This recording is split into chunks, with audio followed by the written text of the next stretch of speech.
বিসমিল্লাহির রহমানির রহিম। ঈদ মুবারক, ঈদ মুবারক, ঈদ মুবারক। সকলকে আমি ঈদ উল ফিতরের শুভেচ্ছা জানাচ্ছি।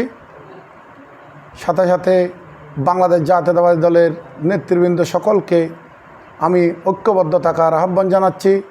আগামী দিনে যে নির্বাচন, এই নির্বাচনে আমরা সকলে মিলে জনগণের কাছে গিয়ে গণতান্ত্রিকভাবে নির্বাচনকে বাংলাদেশ জাতীয়তাবাদী দলের প্রার্থীকে যাতে করে নির্বাচিত করতে পারি, সেই লক্ষ্যে সকলকে সাংগঠনিকভাবে এবং জনগণের পাশে থাকার আহ্বান জানাচ্ছি।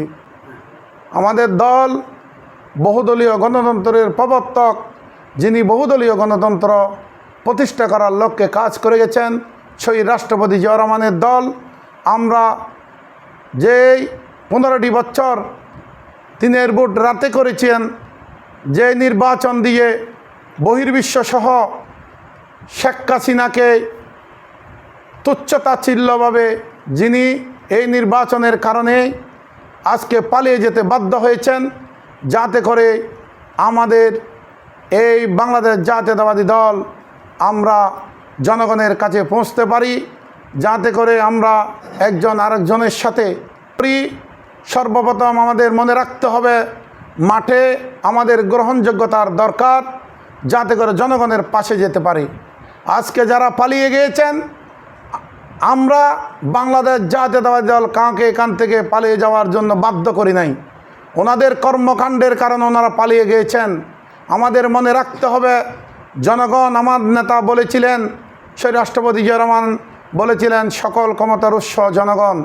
আমাদেরকে জনগণের পাশে থাকতে হবে, যাতে করে আগামী নির্বাচনে আমাদের দানের শীষের প্রার্থীকে জয়যুক্ত করার লক্ষ্যে জনগণকে পাশে নিয়ে গণতান্ত্রিক প্রক্রিয়ায় নির্বাচন করে বাংলাদেশ জাতীয়তাবাদী দলকে ক্ষমতায় অধিষ্ঠিত করতে পারি।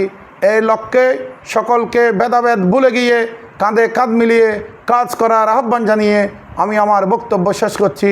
বাংলাদেশ জিন্দাবাদ, বাংলাদেশ জাতীয়তাবাদী দল জিন্দাবাদ, শহীদ রাষ্ট্রপতি জিয়াউর রহমান অমর হোক, বেগম খালেদা জিয়া জিন্দাবাদ, তারুণ্যের অহংকার তারেক রহমান জিন্দাবাদ। সকলকে ধন্যবাদ।